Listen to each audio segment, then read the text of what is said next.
So just how do you deal with too many patients? Now, for some healthcare practitioners, that would be a great problem to have. But for those who've got it, it's not all you might think. So in this video, I am going to hopefully help you understand what the problem is and what to do about it. I'm Jill Woods and I'm a healthcare marketing specialist. I'm a podiatrist and an ex-practice owner, and I'm here to help you understand marketing better so that you can transform your struggling small private practice and turn it into the practice that you dream of. So practice patient numbers are a bit of a juggling act. You need to have a big enough pool of patients, of the right kind of patients, to create a thriving practice. Too few and you're going to struggle financially. Too many and you're in a whole world of other problems. So if too many patients are wanting to access your services, that's going to have a negative impact on you, and it's going to have a negative impact on your patients, and it's going to have a negative impact on the rest of your team. So for you and your team, what's going to happen is you're not going to have enough appointments to fit these patients in. So you're going to start squeezing them in to these appointments that don't exist. You know, the ones at the start of the day, during your break, during your lunch, at the end of the day, and maybe even rolling over into days you would not normally be wanting to work. And as you squeeze more patients in, you start creating more administration that's then got to be done some other time. So you're doing your administration evenings, weekends, during holidays, all that time you should be away from your practice, recharging, having fun with your family and friends. And what happens then is only the essential stuff starts getting done in your practice. Everything else starts to fall by the wayside, and sometimes even the essential stuff starts to get dropped. So you're going to then start questioning, why am I doing this? This is not what I want. This is not how I want to feel in my practice. This is not how my team want to feel working for me. And you end up creating this spiral, this downward spiral of unhappiness, dissatisfaction, and stress. So let's talk about the impact on your patients. New patients are going to be waiting longer to get to see you, and that is just not a great start to your relationship. Most people are going to be coming with an acute problem, so waiting is not on their agenda. For those existing patients who are used to being able to easily access your services, waiting, that's not on their agenda either. And so they're going to become more frustrated with this more limited access to your services. They're going to become vocal about that, and in turn that is going to come back to your team, and your team are going to start to feel that's the stress of that situation. If you're rushing appointments, if you're squeezing patients into these other appointment slots that don't usually exist, if you're running late with your clinic or you're running long with your clinic, patients are going to start to feel this drop in quality of service. They're going to start to feel less valued as paying customers. And so some of them are going to start leaving. They're going to start voting with their feet. Now, that might be a good thing, but only if they're the kind of patients you're happy to let go. If these are your dream patients, you don't want those people leaving.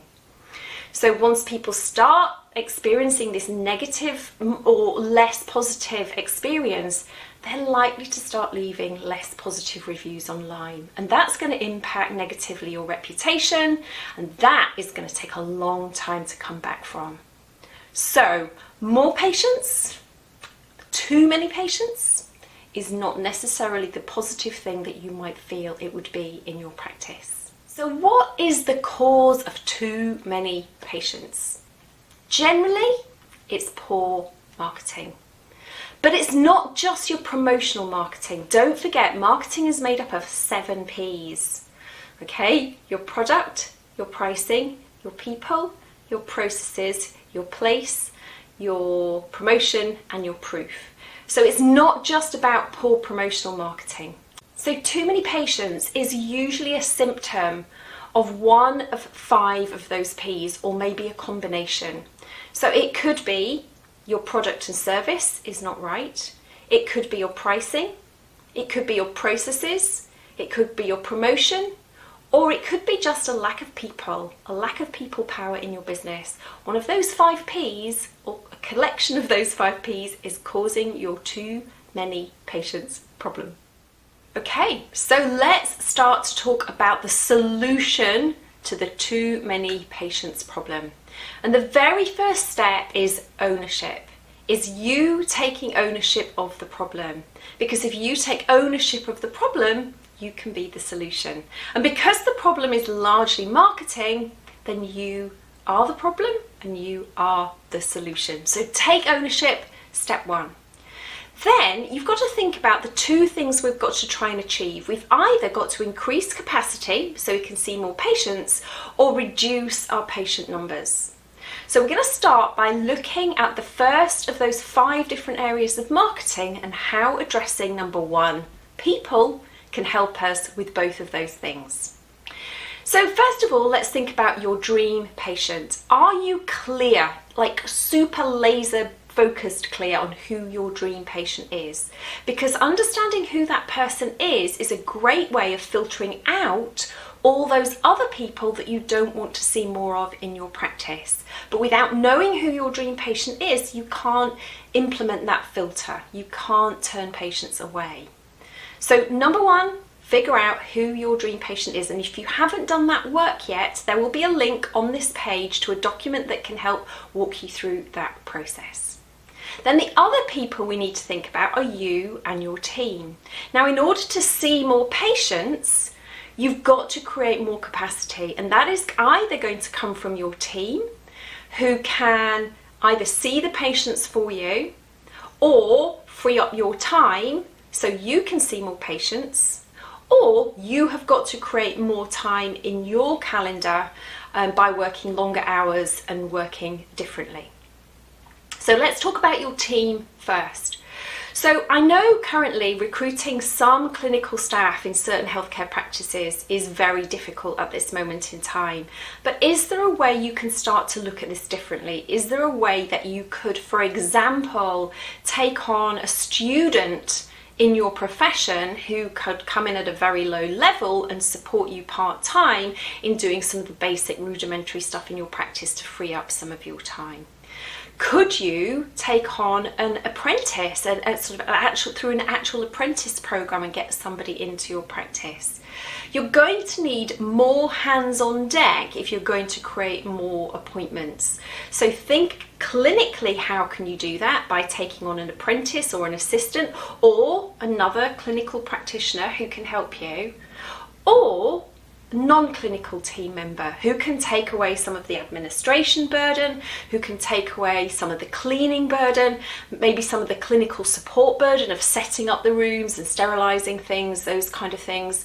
But you can create more time in your calendar by sort of delegating those non-clinical tasks to other people. So start to think about how you create or get more team members or improve the training of the team members that you've got, so that you are freed up more of your time to treat more patients, or you've got more hands on deck who are qualified to treat more patients, and the administration and the running side of the practice can go to somebody else. You can outsource your marketing, you can outsource creating videos like this, you can do lots of things to get rid of some of that work off your shoulders so your time is freed up to see more patients. Okay, so let's talk about the second P, your product, your service, and how you deliver it. How can you do that differently to create more availability in your practice? Well, we've already talked about creating more hours in the day by taking on more staff, working longer hours, and that's a way of creating more availability. But there's also a way of doing it by working differently. So first of all, you could think about doing some virtual appointments. Virtual appointments could be that initial filter appointment, the patient first assessment type appointment. It could be a follow-up appointments, could be virtual, but they're going to be quicker, shorter, and create less time inside the practice, so that you've got more free time to actually see people in person.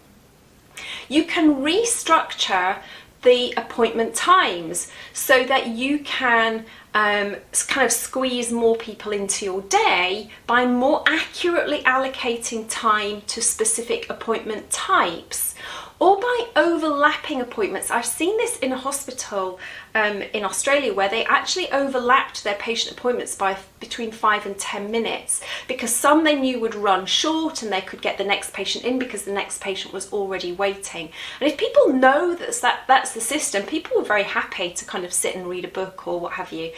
So overlapping those appointments, or more accurately allocating time to appointments, could save you time and restructure the way in which you deliver your appointments in the time. You can also restructure how you deliver those appointments.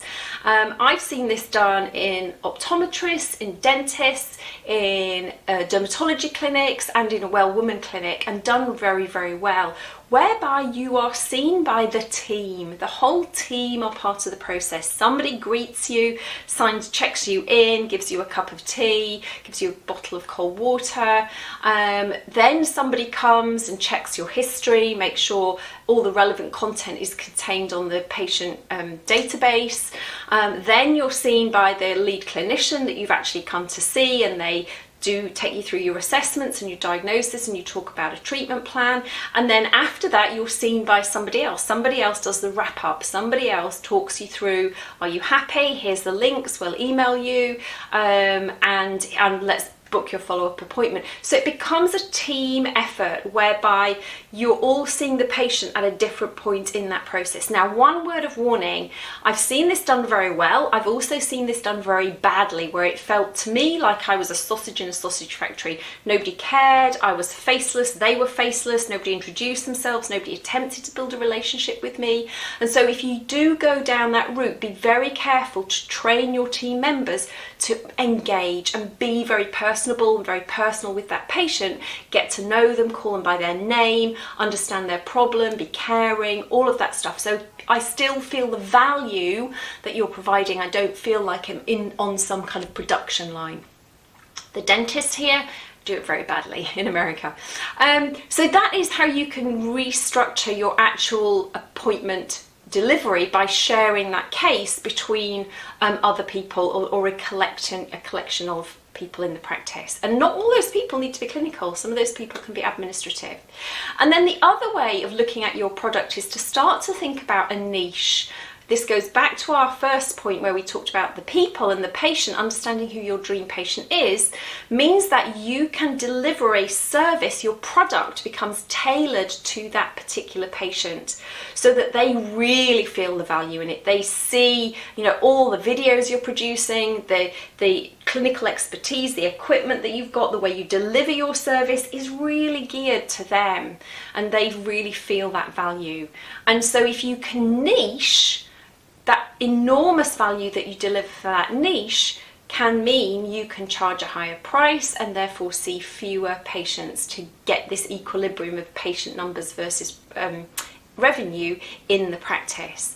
But you just need some mechanism of starting to filter out patients. And if you niche, that enables you to say, that pathology that you've got, I'm really sorry, I can't help you, but and make a referral, here's somebody that you can go who can help you with that problem. So start to think about your product and how you could deliver it differently, so that you can either see more patients, or you can see fewer patients, so that they still feel enormous value, so that you can still generate the revenue you need in order to sustain your business. So the third P we're going to look at is processes. The processes in your business that can improve this too many patients problem. So number one is to set boundaries and stand by them. And what I mean by that is think about the office hours that you want to work, and don't go beyond that.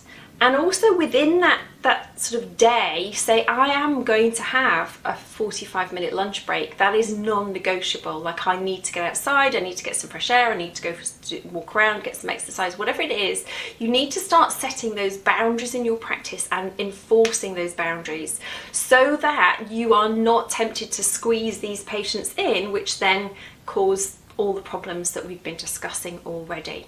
Okay, so make sure you've got your office hours set up, and if somebody comes wanting an appointment outside those office hours, you refer them elsewhere to another practice that you know works Sundays, or you know works Wednesday evenings, or whenever it is the patient's looking for an appointment. Okay, set those office hours, set those boundaries, and stick to them.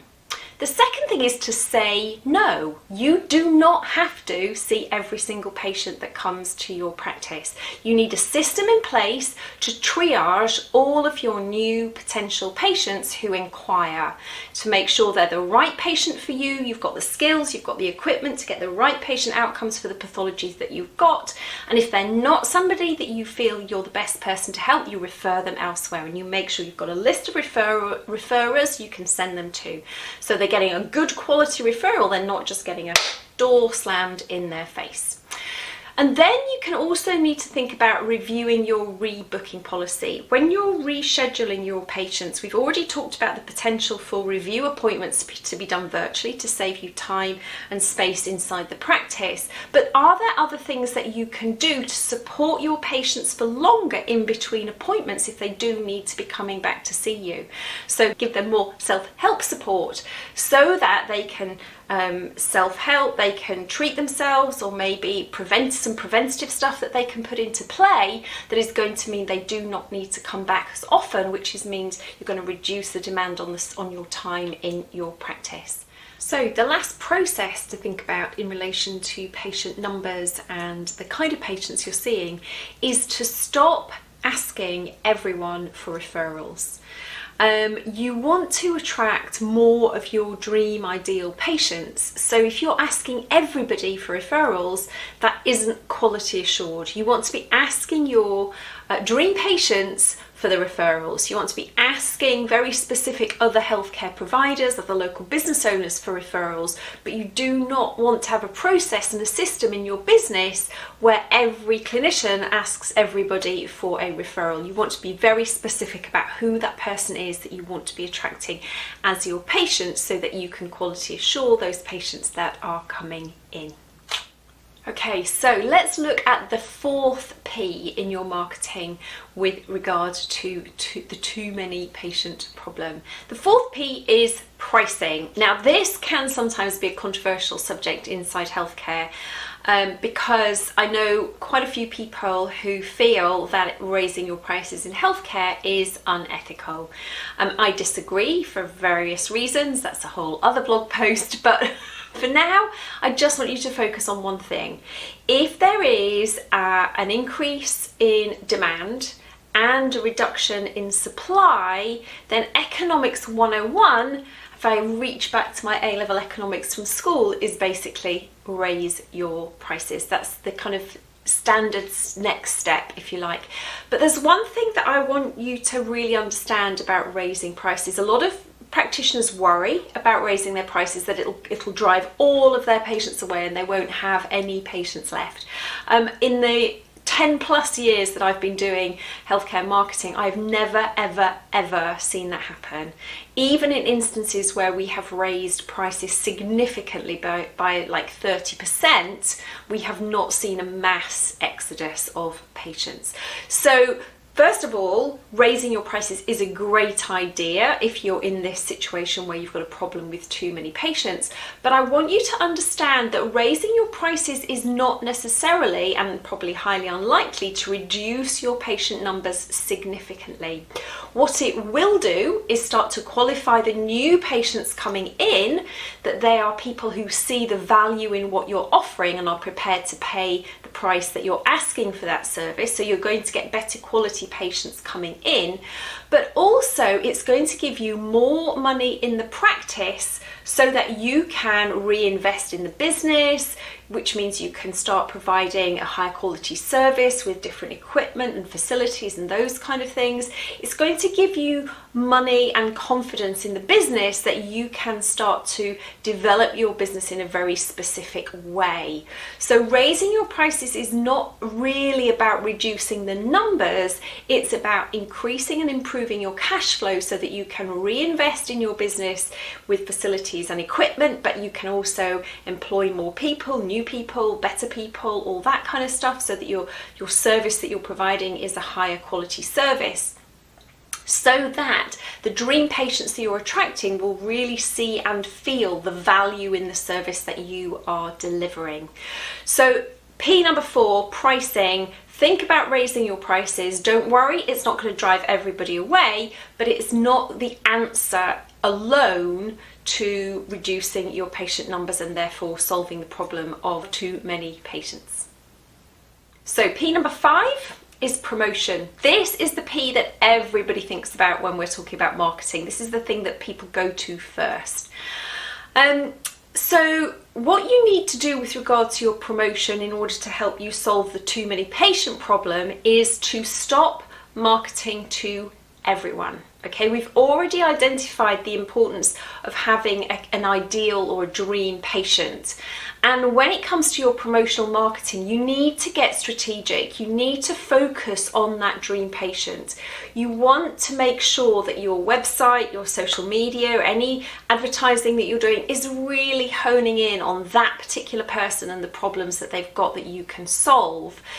So that we've talked about already, but you start filtering out some other people that are not your ideal patients. They start filtering, deselecting themselves because of the content and the marketing that we're putting out, because it's focused so clearly at a specific dream patient. Also, when you're getting strategic with your marketing, think about pathologies and the kind of pathologies you want to see more of. So make sure they are featuring in your marketing too. So you're talking very specifically to some specific patient groups. And then when you're putting together your social media profiles and your websites, make sure the content on there is focused around these dream patients and these pathologies and nothing else, nothing broad, nothing general. Be very, very specific, so that, as I say, everybody that lands on your website is going to say, yes, this is me, or no, this is not me. So they're going to select or deselect themselves based on the marketing that you're putting out. Now, one thing I want to say is please, please, please do not stop doing your promotional marketing because you've got too many patients. Every practice is naturally going to lose patients over time. You solve people's problems, so they leave. Some people die, some people relocate. Some people go to another practice because they prefer the service there. There's a number of reasons why people will stop coming to your practice, but they will stop coming. It's going to happen. So stopping your marketing, and I see this sometimes as well, people close their books. They say, no, we're not taking on any new patients at the moment. They stop their marketing, they close their books, and suddenly they're in a situation where they've got 0 new patients coming in, like none at all. And for a small moment in time, it works because this overwhelm of too many patients dies down. Because the new patients are not coming in, you can kind of manage the cohort you've got to a manageable level. But what happens then is that number keeps dropping because of this natural wastage that you will get in every practice. And so suddenly you're like, oh, we need to open the doors again, we need to start marketing, doing our promotional marketing again. And you create this very stressful and unhelpful roller coaster of new patient numbers. They go up, you stop, they fall. You panic market, they go up, you stop, and you create this roller coaster. And what you really want in your practice is a very gradual sort of little hump going up and down over time. So please, please, please do not stop your marketing. Do not close your doors to new patients. You want a very steady, controlled trickle of dream patients coming into your practice when you're at the point in time where you've got too many patients.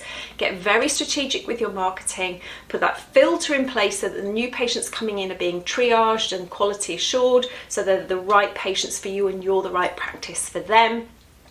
And you will start to iron out these roller coasters, highs and lows of new patient numbers, which makes being in business, being in practice much less stressful, and just is it's good for everybody, and it stops this feast and famine cycle, and it stops this situation where you've got too many patients, not enough patients, too many patients, not enough patients. Okay, so hopefully that makes sense. So those 5 P's, look at those 5 areas of your marketing if you're struggling with too many patients, and see what you can do. I say it'll probably be a combination of some of those things. See what you can do in order to reduce the stress, reduce the overwhelm, and start managing the situation. As I say, be strategic and manage the situation. Don't just panic and put your head in the sand. Okay, that's us. We're done. Thank you for your time. If you are watching this anywhere other than on my website, I want to encourage you to head over to practicemomentum.org/blog, where you can access a whole heap more content just like this. And I will be back in the next few weeks with my next video and my next blog post. So if you're new to my channel and you're interested in learning a lot more about marketing in healthcare practices, I want to encourage you to click the subscribe button, click the bell, and then you'll get the notifications each time we post a new blog in our YouTube channel. For now, take care and thank you.